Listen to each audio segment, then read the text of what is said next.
el domingo, depende.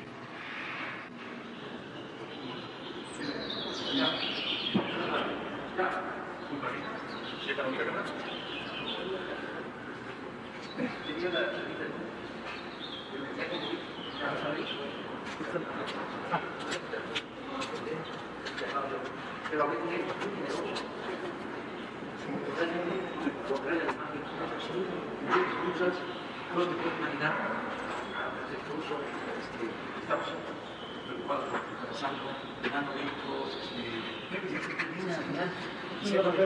sí, también la entidad que se me metió.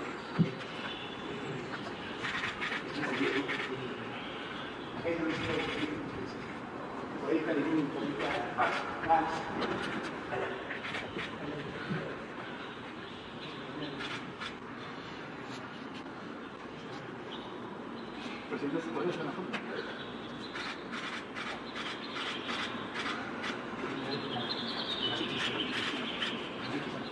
Todos los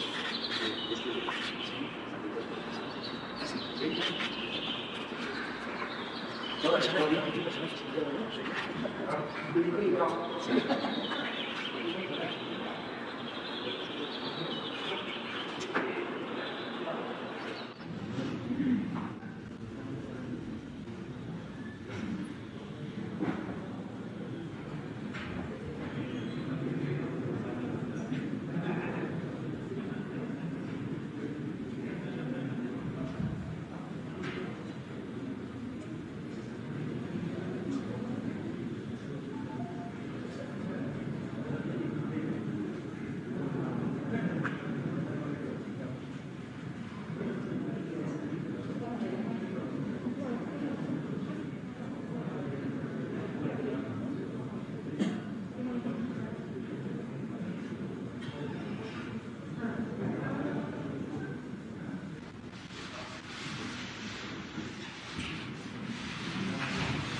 Pues hoy es un día especial.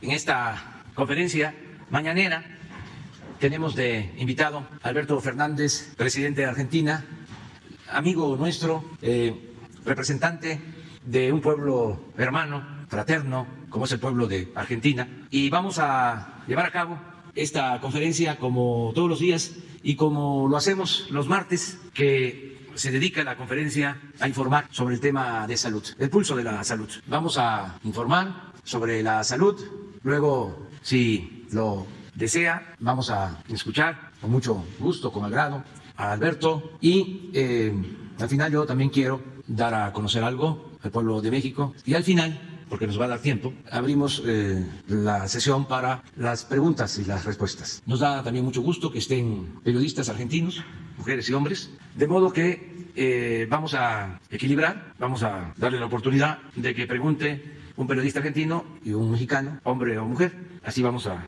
trabajar, ese es el formato de esta conferencia especial. Iniciamos con el informe del doctor Jorge Alcocer Varela, que es secretario de Salud de México. Él nos va a informar.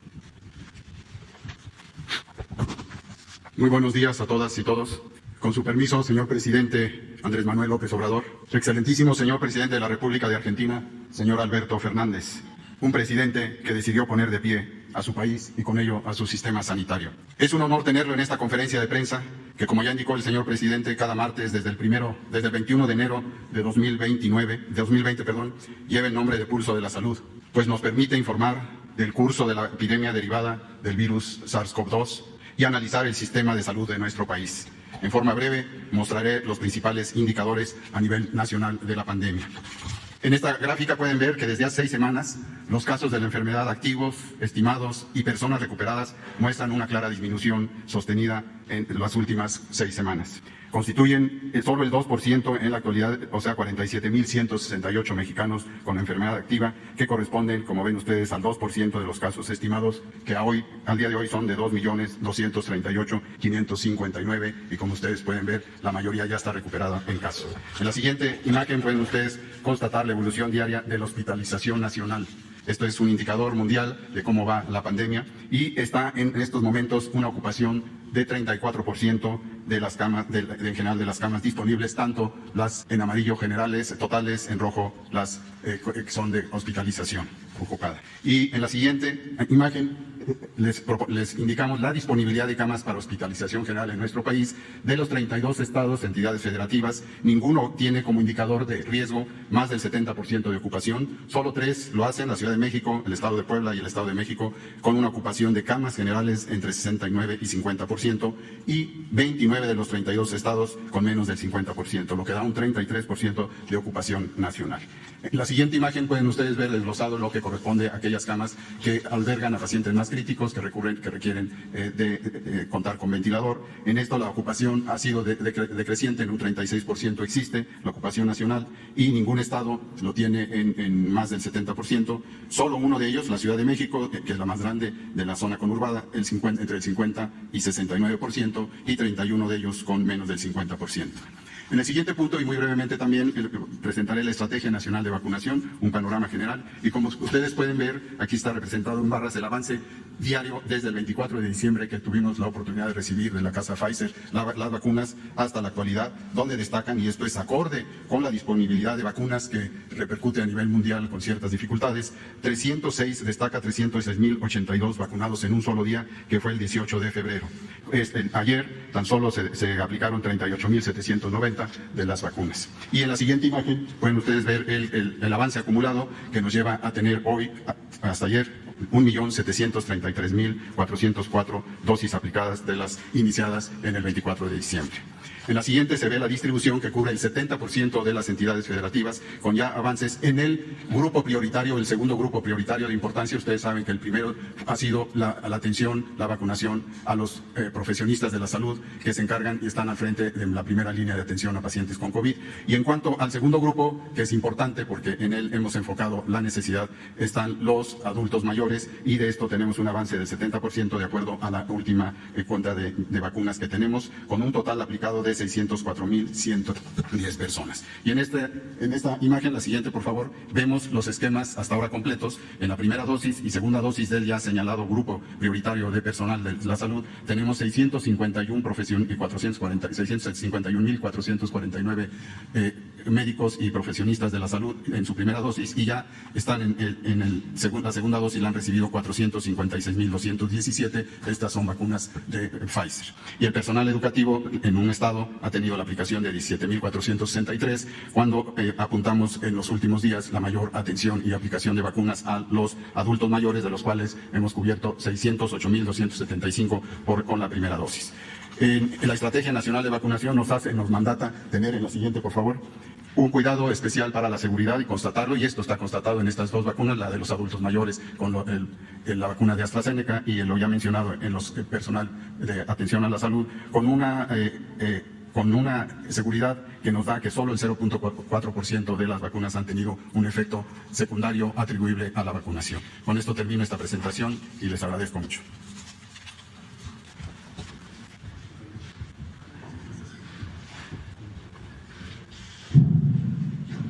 Muy buenos días, saludar, señor presidente Alberto Fernández. Es un honor que esté con nosotros el día de hoy. Muy bienvenido. Además, tiene mucho que ver con lo que voy a informar ahora. También dar la más cordial bienvenida al canciller argentino, a nuestro amigo Felipe Solá. Felipe, un abrazo. Gracias por estar con nosotros. Nos han demostrado ser no solo compañeros, sino que están comprometidos con causas comunes. Bueno, voy a informar brevemente, en primer lugar, recordar, aprovechando que está presente el señor presidente de la Argentina, que nos respaldaron y nos acompañaron para la resolución de la Organización de las Naciones Unidas, que apoyaron 179 países exigiendo que se garantizara el acceso equitativo y universal a medicamentos y a vacunas. La semana pasada lo planteamos en el Consejo de Seguridad de la ONU por indicaciones del presidente López Obrador, lo inaceptable que resulta el acaparamiento de las vacunas. 10 países están concentrando ya casi el 80% de las vacunas del mundo. Lo peor, se está acelerando. Lo dijimos en el Consejo de Seguridad en nombre de la Comunidad de Estados Latinoamericanos y Caribeños. Decir, bueno, nosotros siempre hemos creído en los organismos multilaterales, pero ahora ustedes, quienes conforman este Consejo de Seguridad, tienen que demostrarnos que esa confianza y ese compromiso que ustedes postulan se traduzca en hechos, en este momento. Porque el mayor riesgo a la seguridad de la humanidad hoy es precisamente esta pandemia y, por ende, el acaparamiento de las vacunas. La siguiente, por favor. El día de ayer tuve el privilegio, por instrucciones del presidente López Obrador, de acompañar al presidente Alberto Fernández para visitar la planta de laboratorios Leomont, que está ubicada en Ocoyoacán, Estado de México, y que tiene tiene a su cargo la formulación y envasado de las dosis de la vacuna desarrollada por AstraZeneca y la Universidad de Oxford. Recordarles a ustedes, aprovechando la presencia del presidente Fernández y por supuesto del presidente López Obrador, que México y Argentina, en colaboración con la Fundación Slim, firmaron un acuerdo para producir, envasar y distribuir más de 200 millones de dosis de AstraZeneca para toda América Latina. Es decir, predicar con el ejemplo, porque si no estaríamos haciendo lo mismo que los países que se dedican solo a ver por sí solos, por sí mismos. Se hizo ese acuerdo, ayer se visitó la planta, tienen ustedes aquí algunas imágenes. Debo decir que a la fecha el laboratorio argentino de muy alta calidad que está produciendo la sustancia activa ha enviado desde Buenos Aires 12 millones de dosis que están en proceso de envasado en la planta de Leomont. Fue, creo, una muy buena noticia y reconocer de nuevo esta iniciativa a quienes han participado en los laboratorios, tanto Leomont de México como Max Science de Argentina, al presidente Alberto Fernández aquí presente y al presidente Andrés Manuel López Obrador aquí presente, lo cual demuestra que América Latina juntos sí podemos hacer grandes cosas en materia de ciencia y también para garantizar que nuestros pueblos tengan acceso a la vacuna. Es una muy buena noticia. La siguiente, por favor. Dar cuenta de qué es lo que México tiene contratado a esta fecha de vacunas. Esto lo presentamos cada semana. Empiezo por COVAX. COVAX es un instrumento multilateral. Al día de hoy no han entregado una sola vacuna. Se los dije en el Consejo de Seguridad también. México ahí adquirió 51.5 millones de dosis para 25.75 millones de personas. Recuerden que las dosis por lo general son 2. Hoy esperamos que COVAX nos diga, y Argentina y a muchos países del mundo, cuándo van a entregar su primera vacuna, porque ya pasó diciembre, enero, febrero. Es el único instrumento multilateral para garantizar el acceso universal. Entonces sí nos preocupa que se esté tardando. Mientras al mismo tiempo se anuncian nuevas compras de países muy desarrollados, de millones de dosis. AstraZeneca tenemos adquiridas 77.4 millones de dosis para 38.7 millones de personas. Esta me estoy refiriendo a la que se está envasando, que visitamos el día de ayer, y eso es lo que equitativamente le correspondió a México. Ahí se respetó la equidad entre todos los países de América Latina y el Caribe. Pfizer, se tiene un contrato de 34.4 millones de dosis para 17.2 millones de personas. Este está llegando, es más, hoy a las 9:05 de la mañana llega otro embarque con 511,000 dosis. Sin embargo, estamos lejos de este número, que es lo que México contrató. CanSino, ustedes saben que México se hizo la fase 3, se contrataron 35 millones para 35 millones de personas porque esta vacuna es una sola dosis, no 2. Ya llegaron a México 2 millones de dosis que se están envasando, igual que las que mencioné de Astra, en otro laboratorio que está ubicado en Querétaro, que se llama Trocmex. La siguiente vacuna es Sputnik V, que también queremos agradecerle mucho, presidente, porque Argentina nos ayudó a tener acceso a esta vacuna. Nos puso en contacto con las autoridades rusas y nos facilitó el acceso. Muchas gracias de nuevo. El día de se contrataron 24 millones de dosis para 12 millones de personas. El día de ayer llegaron las primeras 200,000 ayer por la noche, cosa que reconocemos muy especialmente al presidente Vladimir Putin, al canciller Lavrov, Sergei Lavrov, y al embajador de México, Víctor. Ayer estuvo conmigo en la noche, muy emocionado también. Gracias, Víctor. Bueno, luego tenemos AstraZeneca, que vino de la India, del Instituto Serum. Aquí se contrataron 2 millones de dosis para 1 millón de personas. De esta ya llegaron a México 870,000 y estamos esperando el segundo embarque. Por último, Sinovac, es una vacuna de también 2 dosis. Se adquirieron 10 millones para 5 millones de personas. Gran total, firmado, pactado y pagado los anticipos, 234.33 millones de dosis para 134.66 millones de personas. La siguiente, por favor. Los arribos más recientes de vacunas, recibimos Sinovac, 200,000 dosis el día sábado 20 de febrero. Como ya dije, el día de ayer se recibieron 200,000 de Sputnik V el día de ayer en la noche, y en estos momentos, un poco más adelante, a las 9 de la mañana, recibimos 511,875 de la vacuna Pfizer. Total, a esto semanal, si se suma esto, son 911,875 dosis para esta semana. Para el reporte que le estamos dando, esperamos para el día sábado una entrega de 808,000 dosis de Sinovac, el sábado 27 de febrero. Esos son los números que tenemos para esta semana. La siguiente, por favor. Bueno, total, ya pueden ustedes hacer su resumen. No es mi interés confundirlos con las cifras, es solo hacer un resumen. Entonces, habremos recibido para, al día de hoy, lo que se ha recibido, 3.039.625. Con la próxima entrega de Sinovac, tan solo en esta semana habíamos recibido 1,5 millones, 1.519.875 dosis. Y a ello hay que sumar, hay que tomar en cuenta que hay 12 millones de dosis en proceso de envasado, que ya mencioné en AstraZeneca, en Leomont, y 2 millones de dosis en proceso de envasado en CanSino, en Querétaro. Ese es el total de lo que hemos recibido. La siguiente, por favor. Y por último, reportarles a ustedes que en 47 consulados de México en Estados Unidos ya tenemos acciones de 50 para garantizar el acceso de la comunidad mexicana en Estados Unidos a las vacunas contra el COVID, que ha sido una prioridad que nos marcó el presidente. Mañana se van a aplicar vacunas en el Consulado de México en Las Vegas, en otros 12 consulados, incluyendo Chicago, Douglas, Houston, Indianapolis, Kansas City, Milwaukee, Orlando, San Diego.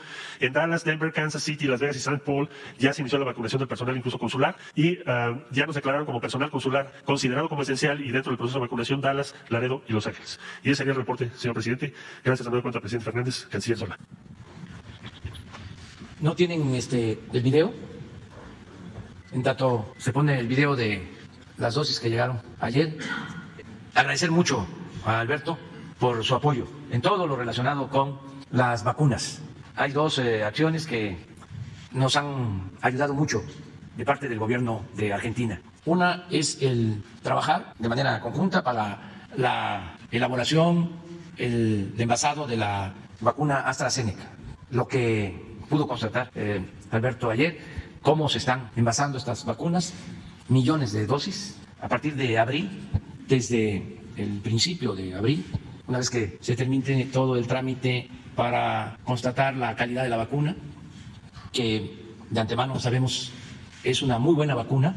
Ya vamos a disponer de millones de dosis para América Latina. Y esto se logró por gestiones del presidente de Argentina. Y lo segundo, les cuento, surge porque me entero de que en Argentina estaban aplicando una vacuna elaborada en Rusia y que es de un laboratorio de mucho prestigio, laboratorio que incluso creo, no estoy muy seguro, aparece mencionado en una de las novelas de los escritores rusos, Dostoyevsky, o Tolstoy, o Gogol, alguien hace mención a ese laboratorio, que tiene muchísimo tiempo y mucho prestigio. Entonces, como antes de esta mañanera, todos los días nos reunimos el Gabinete de Seguridad de 6 a 7 de la mañana, que nosotros recibimos el reporte, el parte de lo que sucede en las últimas 24 horas en el país, en lo que tiene que ver con delitos que se cometen. En la mañana, que en estas reuniones también nos están acompañando desde que estamos padeciendo de la pandemia, el doctor Alcocer, el doctor Hugo López-Gatell. Les comento, ayer me enteré, les dije, de que hay un acuerdo entre el gobierno de Rusia y el gobierno de Argentina, hay una vacuna, ¿por qué no van a Argentina? Alberto Fernández es nuestro amigo, él nos puede ayudar, pero hay que ir hoy mismo. Esto fue en la mañana y en la noche de ese día estaba saliendo el doctor Hugo López-Gatell y lo recibió Alberto y su equipo y logramos establecer la comunicación con el gobierno de Rusia, con el presidente Putin, hablamos con él y conseguimos esa vacuna. Entonces estamos muy agradecidos con Alberto, con el gobierno de Argentina, repito, somos pueblos hermanos y nos da mucho gusto que nos acompañe, va a estar con nosotros también en el acto en el que recordamos el triste acontecimiento del asesinato de nuestro apóstol de la democracia, Francisco I. Madero. Entonces nos va a acompañar también. Y mañana vamos a Iguala, porque vamos a conmemorar los 200 años de la proclamación del Plan de Iguala para que México se constituyera en un país libre, independiente, soberano. Entonces tenemos un invitado especial, que nos da mucho gusto tener a Alberto aquí. Y si quisieras decir... Muy bien, buenos días a todas y todos. Primero, darle las gracias a la generosidad de mi querido amigo el presidente de México, don Andrés Manuel López Obrador. Alguien a quien respeto sinceramente por sus valores políticos y por el enorme esfuerzo que hace por recuperar un México que al tiempo en que le tocó asumir la presidencia estaba en situaciones difíciles. Con Andrés Manuel hablamos por primera vez cuando yo era un presidente electo y decidí viajar como primer destino a este México hermoso, con la idea de definitivamente unir lazos, profundizar el vínculo y de una vez por todas que Argentina y México, que tienen tantas cosas en común, enfrenten un futuro mucho más unidos de lo que ha sido hasta aquí. Para los argentinos, México no es cualquier país. Es el país que albergó a las víctimas de la dictadura, entre otras cosas, así como albergó a muchos otros perseguidos en el mundo. Les dio cobijo, les dio seguridad. Cuando todavía no había asumido la presidencia, con la complacencia de la OEA, en Bolivia ocurrió un golpe de Estado. Y allí muchos bolivianos vieron peligrar sus vidas, entre ellos nuestro querido amigo, el expresidente Evo Morales. Y yo no era presidente de la Argentina, y me costaba mucho poder ayudarlo, porque además tenía un gobierno que no tenía vocación de hacerlo en el país. Y entonces le llamé a Marcelo Ebrard, y le expliqué, y Marcelo inmediatamente le planteó el problema al presidente, e inmediatamente dispusieron de un avión que rescatara a Evo Morales de las garras de sus asesinos. Y si Evo hoy está vivo, es en gran medida por lo que aquel día decidió el presidente de México, don Andrés Manuel López Obrador. Digo esto porque la historia de los exiliados y de los refugiados en México para mí tiene mucho que ver y me han marcado fuego en mi amor por México.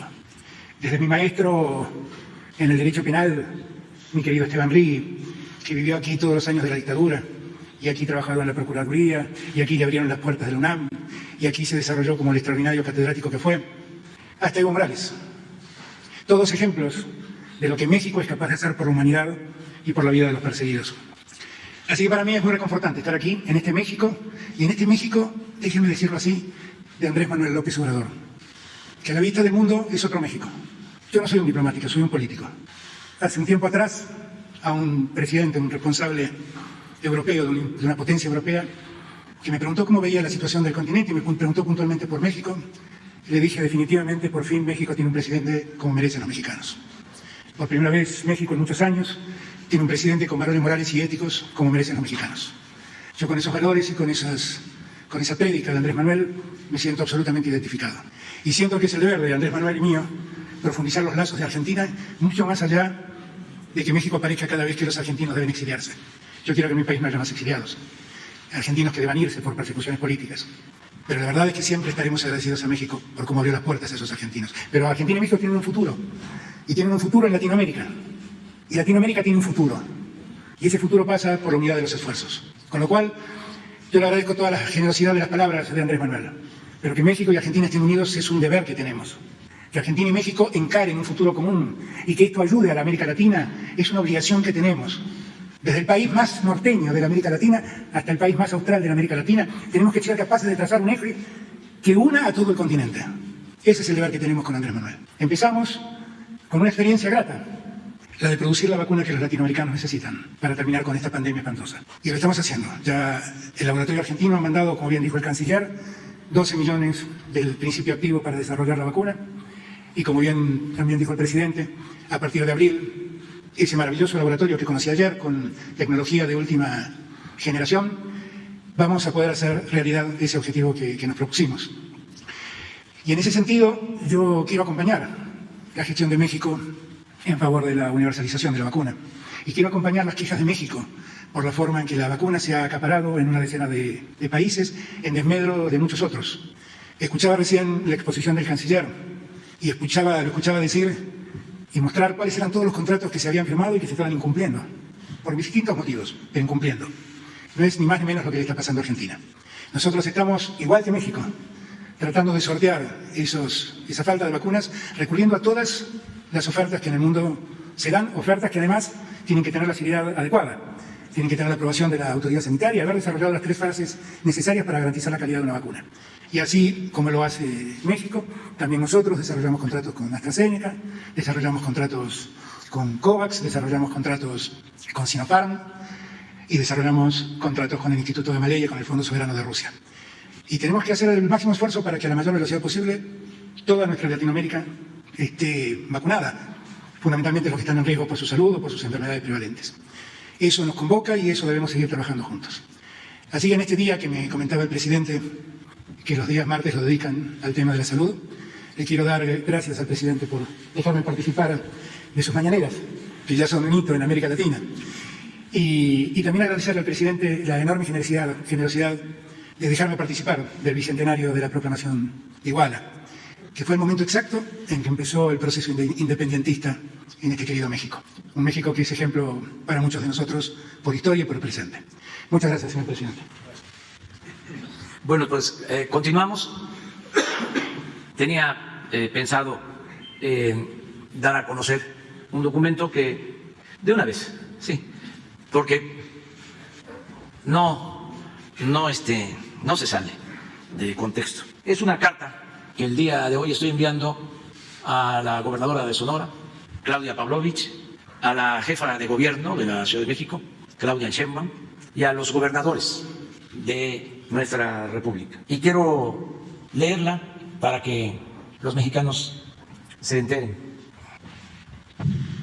Hoy, 23 de febrero, cuando recordamos tristes y avergonzados el horrendo crimen cometido por déspotas y tiranos en contra del presidente Francisco I. Madero y del vicepresidente José María Pino Suárez, me dirijo a ustedes para hacerles con absoluto respeto a sus personas, investiduras, facultades y autonomías constitucionales una atenta recomendación con miras a las próximas elecciones y con el más sincero propósito de establecer en definitiva una auténtica democracia en nuestro país. En muy pocos momentos de nuestra historia se ha visto realizado este ideal de la democracia. Y recuerdo 3. Primero, cuando triunfó el movimiento revolucionario y gobernó el apóstol de la democracia, Francisco I. Madero. Luego, en el año 2000, cuando se respetó el triunfo del Partido Acción Nacional y de su candidato a la presidencia. Y recientemente, en las últimas elecciones del 1 de julio de 2018, cuando la mayoría de los ciudadanos decidió apoyar el proceso de transformación que está en marcha para desterrar la corrupción y el régimen de injusticias y privilegios que predominaba. Como es evidente, en la actualidad hay condiciones inmejorables para convertir en realidad esa aspiración histórica de México y establecer una verdadera democracia en nuestro país. El El pueblo así lo demanda. Hay partidos bien definidos en el terreno político e ideológico. Existen instituciones electorales encaminadas a ser cada vez más libres e independientes, como el Instituto Nacional Electoral, el Tribunal Electoral del Poder Judicial de la Federación y la Fiscalía Electoral, recientemente creada, para combatir delitos que se cometan en esta materia y que ahora están considerados en la Constitución y en el Código Penal como graves, por lo que se castiga con cárcel y sin derecho a salir bajo fianza a quienes violen las libertades políticas de los ciudadanos. Además, y esto es muy importante, se sostiene desde la Presidencia de la República el indeclinable compromiso de respetar y hacer respetar la voluntad soberana del pueblo. Por eso no tengo duda que en esta gran tarea contaremos también con la más amplia y convencida colaboración de todas y todos ustedes. La historia nos ha enseñado que la estabilidad política no se consigue en ausencia de libertad ni mediante el puro progreso material. La democracia podrá no traer el cuerno de la abundancia, pero sí produce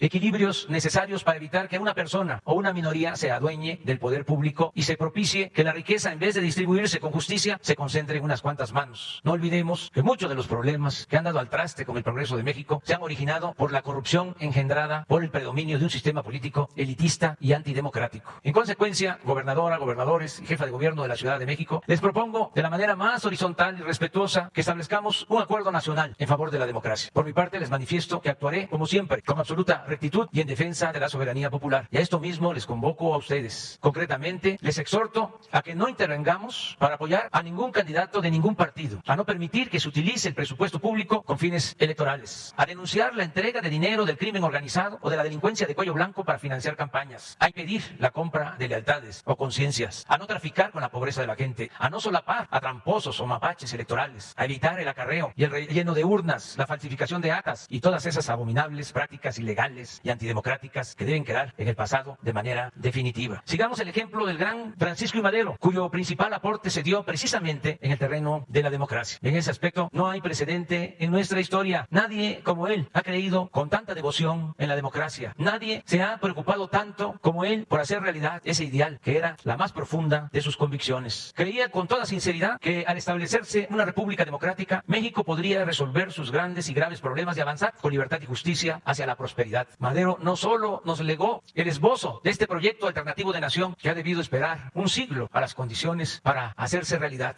sino que dio lecciones de cómo hacerlo en medio de la tempestad. Su congruencia en este fundamental asunto se advierte de principio a fin. Todavía estaba en Ciudad Juárez cuando declaró en mayo de 1911 a un periodista estadounidense de New York World: al subir yo al poder voy encarnando dos principios, uno de ellos sancionado ya por la Constitución y que de mí depende que se cumpla, y que es el de la no reelección. Otro, el sufragio efectivo. Para lograr este último se necesita reformar la ley electoral y esto depende principalmente del pueblo, pero yo me voy a constituir en el principal guardián de esa prerrogativa popular y consideraré que mi principal deber es facilitar la libre manifestación de la voluntad popular a fin de que las leyes sean genuina expresión de esa voluntad. En una palabra, voy a ser el principal amigo y defensor de las libertades del pueblo. Por los momentos históricos por los que atraviesa México, considero secundario todo lo demás. Ya en la presidencia son muchas las muestras de respeto al sufragio y casi inexistentes las denuncias por violaciones de los procesos electorales por parte del Ejecutivo Federal. Madero, como ningún otro presidente en la historia, procuró que las elecciones fueran libres y limpias. Veamos algunos ejemplos documentados por el historiador Alfonso Taracena. El 16 de enero de 1912, Madero escribe a Manuel M. Alegre, gobernador de Veracruz, para señalarle que en las elecciones locales, cito, es indispensable obrar con rectitud y usted más que ninguno es una garantía para el voto de los veracruzanos. 3 días después le recuerda que él está decidido, el presidente Madero, en todos los casos a apoyar al que tenga la mayoría de votos en la elección de gobernador. Le repito, le dice el 23 de enero, para mí es exactamente igual cualquiera de los dos candidatos que resulte triunfante, pues únicamente deseo que el que tenga más votos resulte electo, por ser esos los principios porque tanto hemos luchado. Finalmente, el 29 de ese mismo mes le expresa su satisfacción porque los resultados obtenidos demuestran que hubo libertad completa en las elecciones. El 25 de enero de 1912, Madero le escribe al general Jerónimo Treviño, que seguía siendo el hombre fuerte de Nuevo León, cito, usted sabe que los principios de nuestro gobierno son hacer que sea respetado el voto público en todo y por todo, y considero que únicamente son estables en los gobiernos de los estados los gobernadores que cuentan con la mayoría. Por estas circunstancias, me permito suplicar a usted se dirija en lo confidencial al gobernador, al general Estrada y personas influyentes del estado para recomendarles la más absoluta neutralidad en las elecciones y que dedique todos sus esfuerzos para hacer que sea respetado el voto público. El 28 de mayo, en víspera de los comicios, expone con precisión a Manuel Mestre Illaza, gobernador de Tabasco, el principio de equidad que debía prevalecer entre los candidatos. Decía, lo prudente y justo es colocar a unos y otros en un perfecto pie de igualdad, de manera que sus trabajos de propaganda puedan llevarse a cabo dentro de la más completa libertad. Considera que el gobernador no debe de inmiscuirse en buscar un apoyo moral exclusivo para determinado presentando candidatos y subraya que la alta honradez política de Mestre es la mejor garantía de que el pueblo no va a encontrar obstáculos en las próximas elecciones para la libre manifestación de su voluntad. Hay muchos otros testimonios de esta actitud consecuente del presidente Madero. Por ejemplo, el 25 de julio en un mitin en Pachuca, Hidalgo, un diputado expresa que en Tulancingo, su pueblo, era la primera vez que en realidad se había celebrado elecciones. Y en respuesta frente a la multitud, Madero le ofrece que también serán libres las de gobernador. Por si hubiese duda y como una prueba más del proceder consecuente de Madero en el terreno de la práctica democrática, recordemos su admirable actitud de imparcialidad en relación con los candidatos porfiristas o abiertamente opositores a su gobierno. En este aspecto destaco el caso de Nemesio García Naranjo, uno de sus más tenaces detractores, que triunfa en el distrito de Lampazos, Nuevo León, y el 2 de octubre la Cámara le entrega por unanimidad su credencial de diputado. En Tabasco sucede lo mismo. En la región de la Chontalpa es electo diputado don Tirso Inurreta, un recalcitrante porfirista, y su triunfo se reconoce a pesar de que, tal como lo relata el propio Madero, cuando fui a Oaxaca en mi gira de propaganda, este señor, que era jefe político allí, estuvo a punto de encarcelarme, pero de todos modos necesitamos proceder con estricto apego a la ley, respetando siempre los derechos legítimos de todo ciudadano. La diferencia abismal entre Madero y Porfirio Díaz la describe de manera magistral José Vasconcelos en 3 renglones, haciendo evidente, dice, el contraste de un presidente demócrata que se informa de los nombres de los diputados al mismo tiempo que el público, y el antiguo presidente que formaba la lista del Congreso meses antes de la elección. En fin, bajo el gobierno de Madero, como casi nunca se ha visto en México, hubo elecciones libres y limpias. Esto, por si fuera poco, se logró en medio de intensas turbulencias políticas y sin antecedentes de una práctica democrática en otros momentos de nuestra historia. Es decir, quedó manifiesto, y esa es una de las lecciones de Madero, que ayuda mucho la voluntad presidencial de hacer valer el sufragio efectivo y convertir en realidad un sistema de gobierno representativo, popular y verdaderamente democrático. Por eso Madero ha sido único. ¿O acaso sabemos de otro presidente en la historia de México que haya escrito a los gobernadores para recomendarles que se abstengan de manipular el voto y garanticen con equidad la libre decisión de los ciudadanos? En suma, estimadas y estimados mandatarios, los convoco a que juntos hagamos historia. El Acuerdo Nacional por la Democracia y su efectiva ejecución nos permitirá establecer en México la ansiada democracia de manera perdurable, y ello elevará a nuestro país hasta lo más alto en el concierto de las naciones. Atrás quedarán los malos recuerdos de siglos de imposiciones y fraudes electorales, y nuestro pueblo, con sus legítimas autoridades, seguirá dando ejemplo de dignidad y grandeza. Esta es la carta que envío el día de hoy a los gobernadores.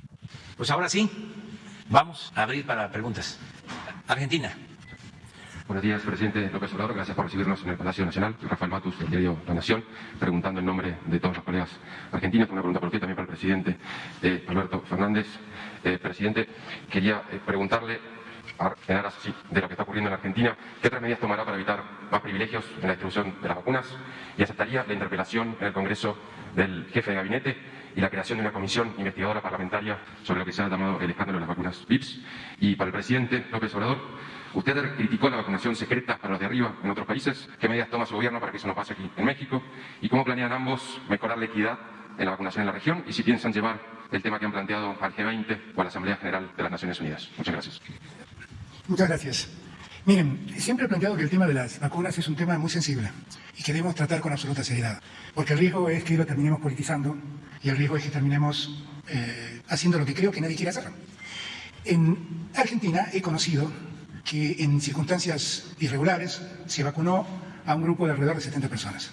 El concepto de irregular es un número, un dato o un concepto a revisar, porque entre los vacunados había personas que estratégicamente debían vacunarse. Los medios en Argentina ponen entre Alberto Fernández, entre los que recibió la vacuna indebidamente. Pero yo me tuve que dar la vacuna porque los medios argentinos decían que no se podía confiar en la vacuna rusa. Y tuve que convocar a la confianza ciudadana. Por el mismo motivo se dio la vacuna Cristina. Por el mismo motivo se dio la vacuna Axel. Por el mismo motivo se dieron la vacuna muchos otros gobernadores, muchos de los cuales ni siquiera son oficialistas. Por el mismo motivo se dieron la vacuna a algunos intendentes que tampoco son oficialistas. Porque una campaña despiadada, desatada en Argentina por la oposición, para hacerle sentir a los argentinos que la vacuna Sputnik V era veneno. Y hasta me denunciaron por estar distribuyendo veneno. Y ahora resulta que lo que me denunciaron me pide que por favor le dé el veneno a ellos y que consiga más veneno. Yo quisiera que la Argentina funcione de otro modo. Claramente, cuando yo tomé nota de lo que había pasado, reaccioné y perdí a un ministro en cuyo ministerio pasaron estas cosas, o bajo su dependencia pasaron estas cosas. He leído que han hecho una denuncia. Miren, el hecho es lo suficientemente grave como para que un ministro de la talla de Ginés González García haya debido dejar su cargo. Pero terminemos con la payasada. Yo le pido a los fiscales y a los jueces que hagan lo que deben. El delito, no hay ningún tipo penal en la Argentina que diga será castigado el que vacuna a otro que se adelantó en la fila. No existe ese delito. Y no se pueden construir delitos graciosamente. Ya lo hemos vivido. Si quieren trabajar, tienen muchos delitos para investigar, Pueden investigar el negocio de los peajes de Macri, pueden investigar el terrible y lamentable endeudamiento que la Argentina vivió, que no fue otra cosa que un negocio para los amigos del poder. Pueden investigar el vaciamiento del Congreso, pueden investigar el negocio de los parques eólicos, pueden investigar la responsabilidad de un ministro que mandó un submarino para que mueran 44 tripulantes. Miren todo lo que tienen para investigar y no investigan. El hecho, sin duda, es un hecho reprobable, porque nadie puede avalar que en las circunstancias que vivimos alguien tenga la posibilidad de adelantarse en la vacunación. Pero les pido que sean estrictos con la lectura de esas listas, porque en esas listas aparecen también personas que deben vacunarse por las características de la acción que desarrollan. Vacunar al presidente de la Comisión de Relaciones Exteriores de la Cámara de Diputados y del Senado es algo absolutamente razonable si uno piensa que deben salir del país y exponerse al riesgo del contagio. Vacunar al ministro de Economía, que con su equipo tiene que iniciar una gira entre todos los países del G7 tratando de buscar apoyo para Argentina, es algo absolutamente razonable, porque su vida queda expuesta con todo eso. Con lo cual, a mí difícilmente me corran con estas lógicas. Yo detesto los privilegios. Yo no los ejerzo ni me valgo de ellos. No soporto que eso ocurra. Lamento que algunos lo hayan hecho. Y ya hablé con mi conducta. Y lo que le pido a algunos fiscales es que hagan el esfuerzo de volver a releer el Código Penal. No sé quién los aprobó ni en qué universidad aprobaron, pero ya hicieron demasiadas sinvergüenzadas para que sigan haciéndolas. Nosotros podemos dar respuesta de todo lo que hacemos. Y en este punto ya dimos respuesta. Porque cuando el Aras San Juan se hundió en el Mar del Sur, nadie le pidió la renuncia a nadie. Y cuando la directora de la Oficina Anticorrupción decía que ella no iba a perseguir a su presidente, nadie le pidió la renuncia a nadie. Y cuando ocurrió el desfalco objetivo de la deuda externa, nadie le pidió la renuncia a nadie. Y cuando en el gobierno anterior ocurrieron cosas tales como aumentar los peajes y al día siguiente que el presidente venda las acciones de la empresa de peajes, nadie le pidió la renuncia a nadie. Por favor, una vez pido que tengamos honestidad intelectual. Una vez tengamos honestidad intelectual. Yo con mi conducta di cuenta de lo que debíamos hacer. Y el resto es hacer lo más miserable que se puede hacer. Política con la desgracia de la pandemia. ¿Había alguna otra parte de la pregunta que hablaba? ¿Cómo? Bueno, nosotros, la interpelación es una facultad del Congreso, no es un tema mío, es un tema que decide el Congreso. Bueno, he ordenado, ayer hablé con Carla, hablé antes de ayer, perdón, antes de partir, le di orden de que dé la lista de las personas que aparentemente recibieron esa vacunación salteando protocolos. Vuelvo a repetir que algunos protocolos se saltearon por cuestiones de la actividad estratégica que realizaron personas y algunos protocolos se saltearon porque en sus diarios ustedes escribían que estábamos envenenando gente. Y le daban mucho eco a las barrabasadas que decía la oposición. Pero aún así dije poner todos los nombres, y esos nombres se conocieron ayer, sin que nadie nos lo pida. ¿Ok? Después habrá una instancia de ver exactamente cómo ocurrió esto, porque ninguno de nosotros lo sabe, porque si lo hubiéramos sabido no lo hubiéramos avalado. ¿De acuerdo? ¿Quedó algo sin responder? Me parece no, que estás escribiendo. Bueno, gracias, no sé. Bueno, nosotros respetamos mucho al gobierno de Argentina, respetamos y estimamos a Alberto, lo consideramos un hombre consecuente, de modo que no vamos a opinar sobre este asunto en estos momentos. Sí consideramos que es necesario el que intervenga más la ONU para garantizar que todos los países del mundo tengan acceso a las vacunas. Nosotros presentamos una resolución en la ONU desde hace 6 meses, que fue aprobada casi por unanimidad, con este propósito de evitar el acaparamiento de medicinas y de vacunas, porque se trata de derechos humanos, del derecho a la salud, del derecho a la vida, que es el principal de los derechos humanos. Se creó un mecanismo en la ONU, pero no está funcionando, porque de 80 países que cuentan con la vacuna, como se ha dicho, 10 están concentrando el 80% y el 70 restante, donde estamos nosotros y muchos otros, tenemos el 20%. Pero hay más de 100 países que no tienen una sola dosis de vacuna. Eso es totalmente injusto. ¿Dónde está la fraternidad universal? De modo que la ONU tiene que intervenir, porque parece un florero, está de adorno. Y es un acuerdo de todos los gobiernos que se tiene que hacer valer. En esto pues coincidimos la mayoría de los pueblos. Yo quiero agradecer a farmacéuticas, a gobiernos extranjeros que nos están ayudando, pero sería ilustrativo, y aquí acostumbramos a hacerlo, el que veamos cómo está la vacunación en el mundo. No sé si tengan el último reporte. En el caso de América Latina, muy pocos países. Miren.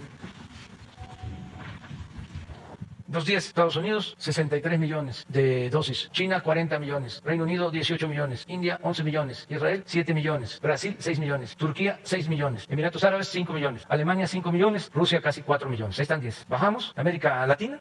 Si lo vemos de acuerdo a la población, encontramos que en América Latina, nosotros 1.733.000, apenas el 1% de nuestra población. Chile es el que lleva más, de acuerdo a su población. Tiene 2.871.000 dosis, 15% de su población. Luego Argentina está igual que nosotros, 1%, que han hecho un gran esfuerzo. Seguimos, América Latina, Perú, 166.000. Costa Rica, 96.000, de acuerdo a su población, 1.1 también. Sigue, Panamá, 47.000. Bolivia, 10.000. Ecuador, 8.000. Ahí terminó, son 90. ¿Dónde está República Dominicana? Miren, 373. Desde luego no está Haití. Y no están la mayoría de los pueblos de los países de América Latina y del mundo, 90. Y son cerca de 200 los que participan en la ONU.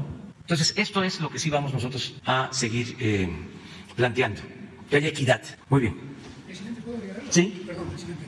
No, sumándome a lo que es el objetivo de México y del presidente, quiero comentarles algo más.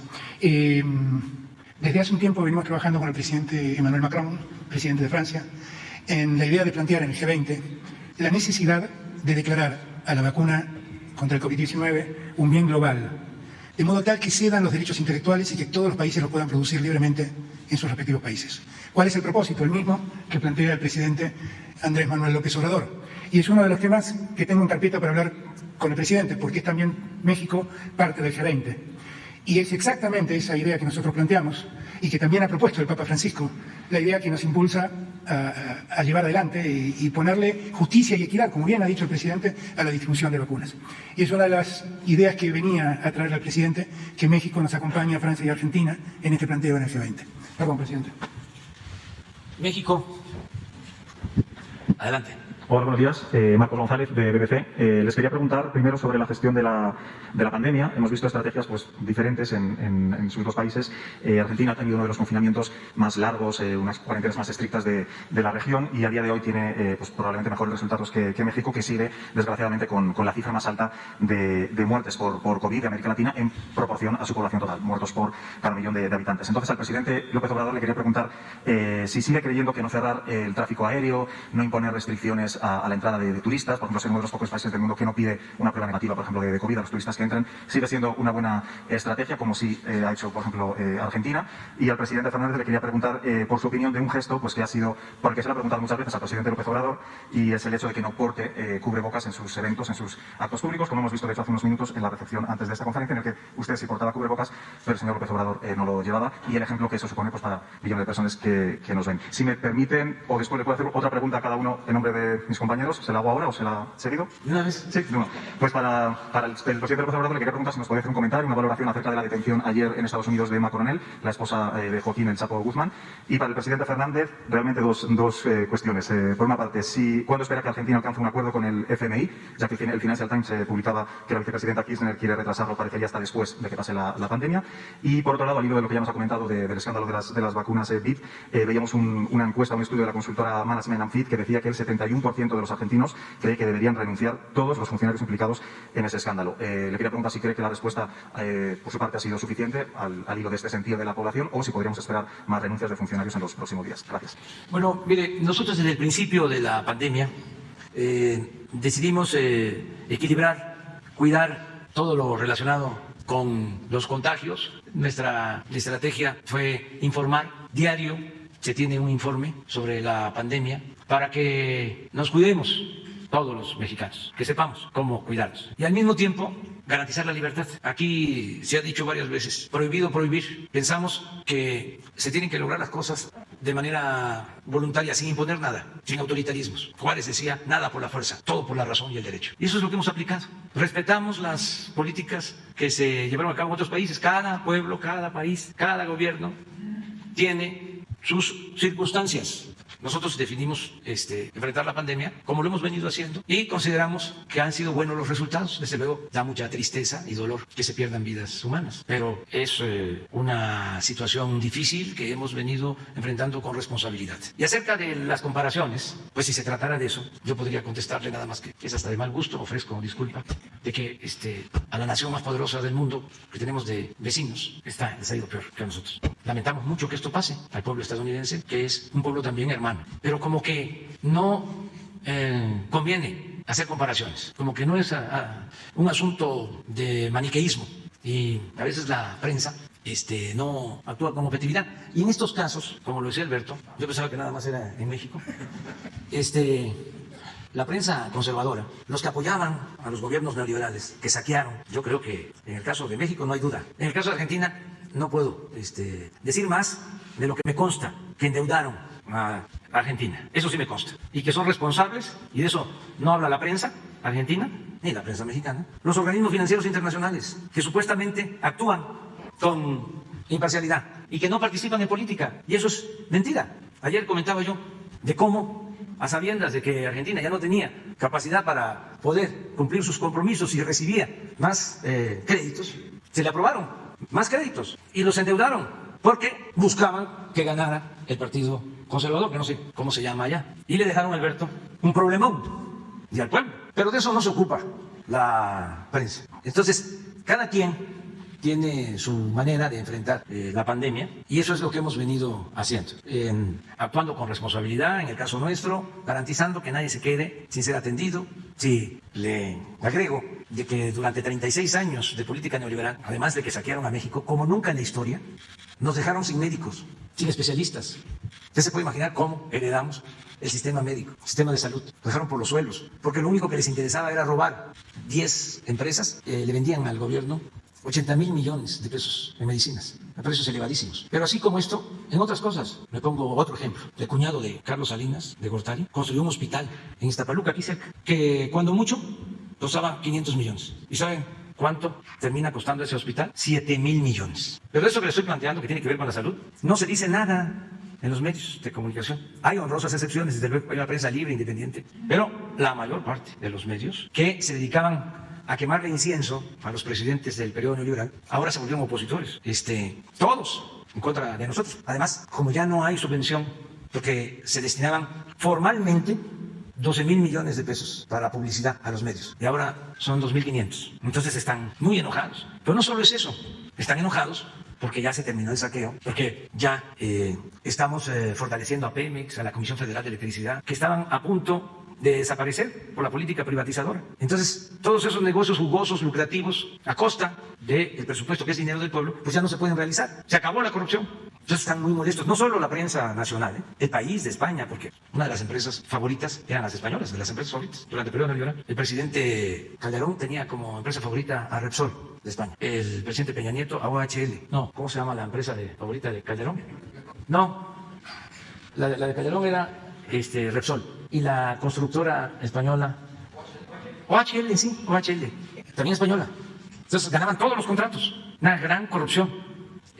Bueno, ya ustedes han oído hablar de Odebrecht. Tan es así que el presidente Calderón dejó la presidencia y se fue a trabajar de consejero de Iberdrola, una empresa española que genera energía eléctrica, también por contratos que se les entregaron, y le vende a precios elevadísimos la energía eléctrica a la Comisión Federal de Electricidad. Bueno, de todo esto no hay información. O sea, callan como momias y gritan como pregoneros cuando se trata de atacar al gobierno de la transformación. Pero en fin, eso es lo que puedo contestar. Vamos con Argentina.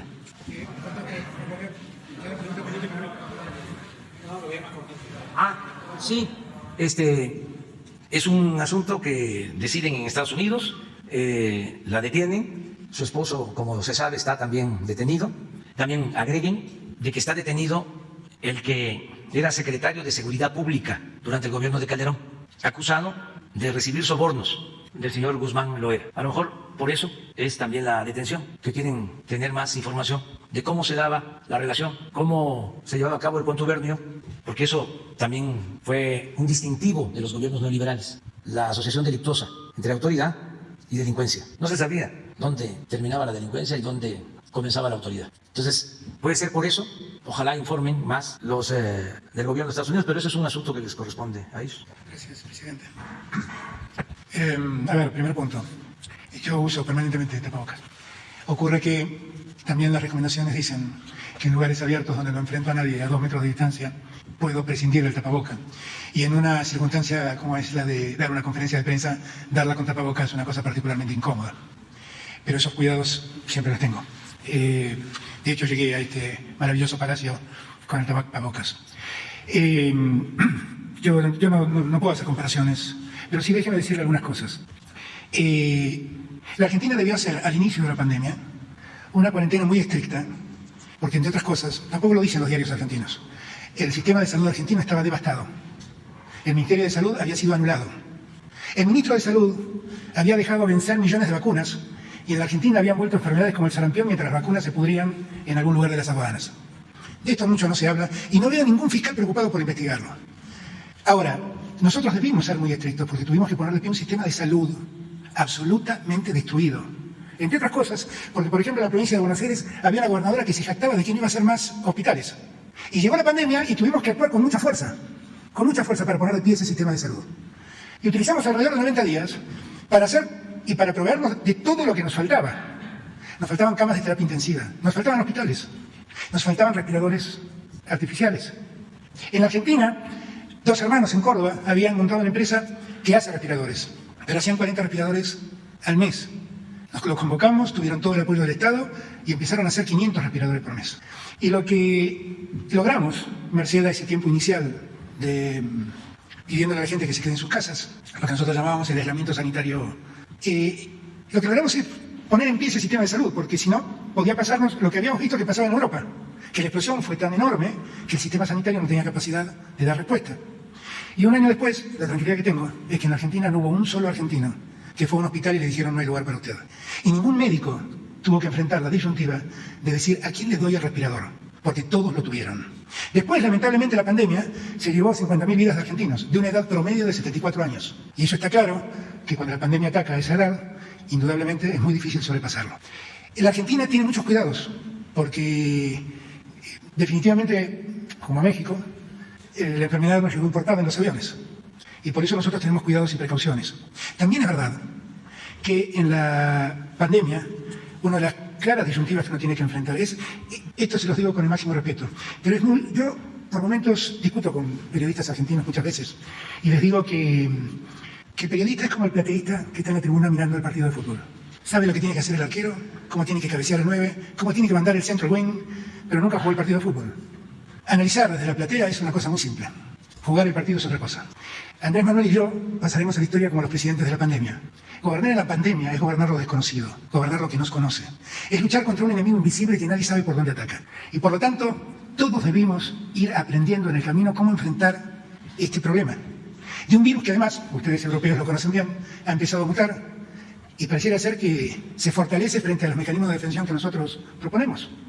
Con lo cual, es muy fácil juzgar con números. Es muy difícil gobernar en la pandemia. Como bien dijo recién el presidente, cuando yo recién les comenté que a un líder europeo le dije México tiene un presidente como merecen los mexicanos, voy a confesarles algo más, que no creí oportuno decirlo, pero que después de escuchar al presidente, creo que debo decirlo. México tiene el primer presidente honesto en muchos años, el primer presidente decente en muchos años. Y cuando lo escucho hablar como habla, lo veo actuar como actúa, cada día verifico más eso. Yo soy parte de una generación que abrazó la política, y como bien dice mi querido amigo, entrañable amigo y maestro, Pepe Mujica, mira, si querés hacer política, dedicate a otra cosa. Pon una empresa, pon un comercio. Si querés hacer dinero, dedicate a otra cosa. Pon un comercio, pon una empresa. Pero si querés hacer política, olvídate del dinero. Y yo creo en eso, como cree Andrés Manuel. Y la verdad, nos repugna ver cómo el poder mediático protege a los poderosos que hacen negocios vergonzosos con los que tienen el poder de turno. Yo no estoy para avalar nada de eso. A su pregunta de si voy a pedir más renuncias, mire, si hay más responsables se van a tener los que se tengan que ir, porque nunca ni promoví ni avalé nada de eso. Pero también digo, no voy a hacerme cargo del escarnio público que están promoviendo sin medida en Argentina. ¿De acuerdo? ¿Sí contesté? El acuerdo con el FMI.